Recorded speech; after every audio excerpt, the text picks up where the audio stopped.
Assalamualaikum warahmatullahi wabarakatuh. Salam kader Madrasah Muallimin Muhammadiyah Yogyakarta. Anak-anakku yang soleh, kelas 7A dan B, semoga Allah yang Maha Kuasa memberikan kita kesehatan yang prima. Oleh karena itu, kesehatan itu harus kita gunakan sebaik mungkin untuk beribadah dan belajar sebaik mungkin. Nah, anak-anakku, selamat bertemu kembali dengan saya, Ustadz Pengampu Mata Pelajaran Bahasa Indonesia di kelas 7 Madrasah Muallimin Muhammadiyah Yogyakarta. Kalian masih ingat pada pembelajaran yang lalu mengenai surat pribadi dan surat dinas, mengidentifikasi surat pribadi dan surat dinas.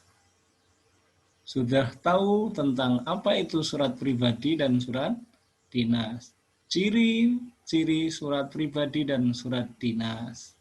Kemudian kali ini kita akan melanjutkan pembelajaran yang lalu, yakni tentang struktur dan kebahasaan surat pribadi dan surat dinas. Kalian sudah siap belajar? Nah, jika sudah siap, mari kita mulai dengan membaca basmalah. Semoga dengan basmalah tadi, kita semuanya akan mendapatkan ilmu yang bermanfaat, baik untuk kepentingan dunia kita maupun akhirat di hari yang akan datang. Kali ini tujuan kita belajar adalah setelah pembelajaran atau proses belajar mengajar selesai, diharapkan peserta didik dapat menelaah surat pribadi dan surat dinas dengan benar, menganalisis kebahasaan surat pribadi dan surat dinas, membandingkan unsur surat pribadi dan surat dinas. Oke, kita lanjutkan. Sudah siap ya? Bismillah. Menelaah struktur surat pribadi dan surat dinas. Surat pribadi. Masih ingat kan ya? Surat pribadi adalah jenis tulisan yang berisi keperluan pribadi antara satu orang dengan orang yang lain. Surat pribadi memiliki beberapa bagian, yakni tanggal surat, salam pembuka, isi, penutup, dan nama pengirim surat beserta tanda tangan. Coba kita perhatikan pada gambar berikut ini. Nah, di situ ada tulisan tentang surat pribadi. Malang, 29 November 2015. Salam kangen. Apa kabar Aim? Aim, setelah kamu pindah ke Samarinda, kami dengar kamu bersekolah di sekolah bertaraf internasional. Bagaimana rasanya sekolah di sana? Liburan semester ini aku dan keluarga berencana berkunjung ke rumah pamanku di Samarinda. Aku akan sangat senang jika dapat bertemu denganmu. Kirimkan alamatmu kepadaku ya. Sekian dulu. Semoga kamu dapat membalas surat ini. Aku tunggu balasanmu. Sahabatmu Giati. Yang Malang, ini kita lihat. Malang 29 November 2015 merupakan apa? Alamat dan tanggal surat. Kemudian salam kangen merupakan salam pembuka. Apa kabar Aim? Kalimat pembuka paragraf. Kemudian isi surat. Isi suratnya itu Dari mulai Aim setelah kamu pindah ke Samarinda, kami dengar kamu bersekolah di sekolah bertaraf internasional sampai dengan kirimkan alamatmu kepadaku ya. Itu isi suratnya merupakan pembuka, inti, dan dilanjutkan dengan penutup.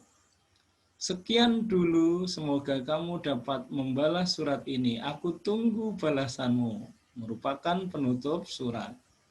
Sahabatmu, salam akhir.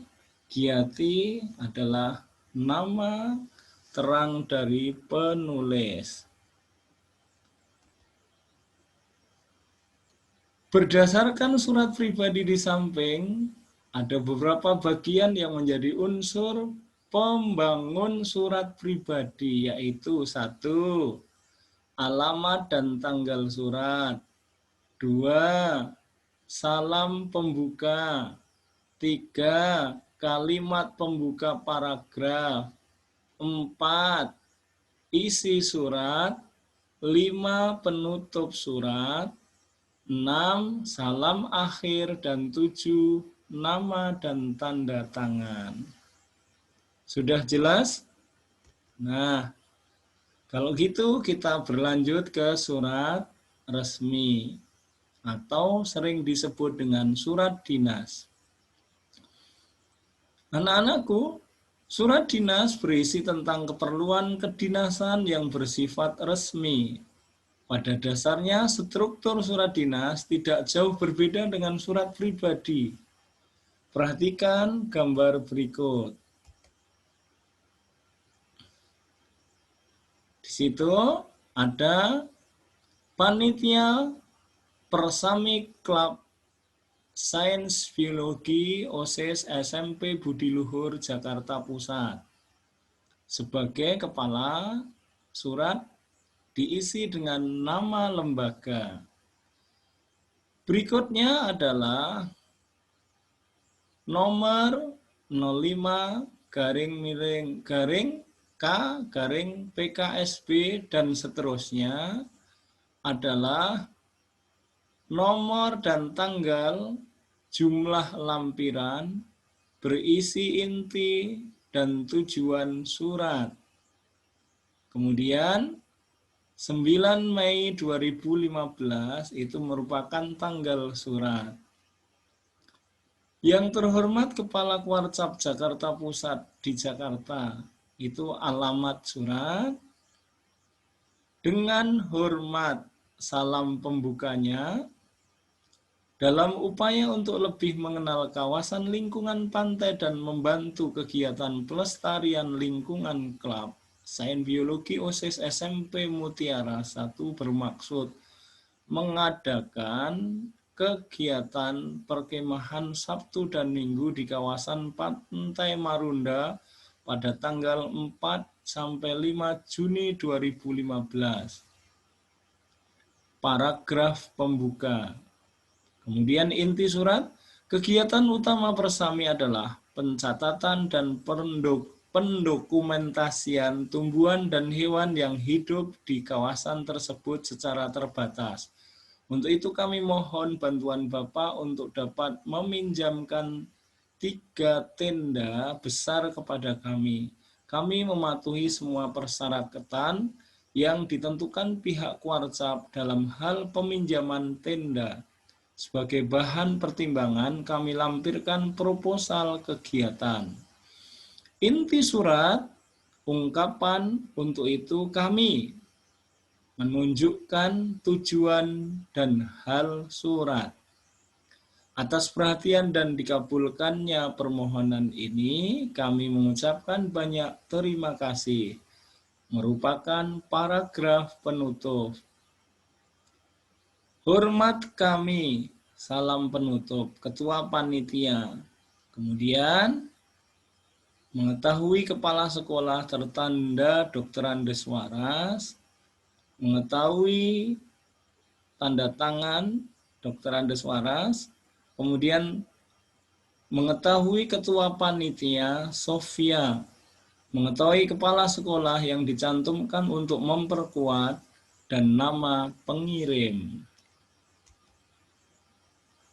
Surat resmi atau surat dinas keterangannya berisi tentang keperluan kedinasan yang bersifat resmi. Pada dasarnya, struktur surat dinas tidak jauh berbeda dengan surat pribadi. Nah, itulah gambar di samping. Ciri penggunaan bahasa surat dinas, surat pribadi maksud saya. 1. Pilihan kata, sapaan bersifat pribadi.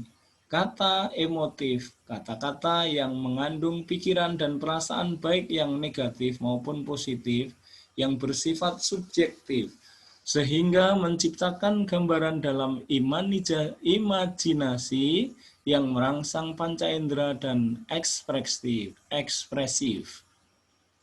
2. Bahasa surat pribadi tidak formal tetapi santun. 3. Pilihan ragam bahasa tergantung siapa penerima surat. 4. Menggunakan sapaan seperti orang bercakap. 5. Menggunakan kata ganti orang pertama untuk pengirim dan kata ganti orang kedua untuk penerima. Sedangkan ciri penggunaan bahasa pada surat dinas, pilihan kata, 1. Pilihan kata sapaan bersifat formal. Bahasa ragamnya adalah bahasa baku atau bahasa resmi. Nah, untuk itu selanjutnya kita akan membandingkan unsur surat pribadi dan surat dinas. Bandingkan unsur-unsur pada surat dinas dan surat pribadi dengan mengisi tabel berikut. Coba kita isi unsur kepala surat. Di surat pribadi tidak ada, di surat dinas ada. Mencantumkan nomor surat, itu surat pribadi tidak perlu dan tidak ada, yang ada di dalam surat dinas. Salam pembuka dan salam penutup dalam surat pribadi ada, dalam surat dinas tidak ada. Mencantumkan nomor induk pegawai dalam surat pribadi tidak ada, dalam surat dinas ada. Tidak terdapat tembusan dalam surat pribadi, dalam surat dinas. Itu dalam surat pribadi tidak ada tembusan. Bahasa yang digunakan formal dalam surat pribadi, ini bahasanya bahasa keakraban, dengan surat dinas bahasanya bahasa resmi. Pengirim dan penerima berupa instansi. Kalau di dalam surat pribadi bisa iya, bisa tidak.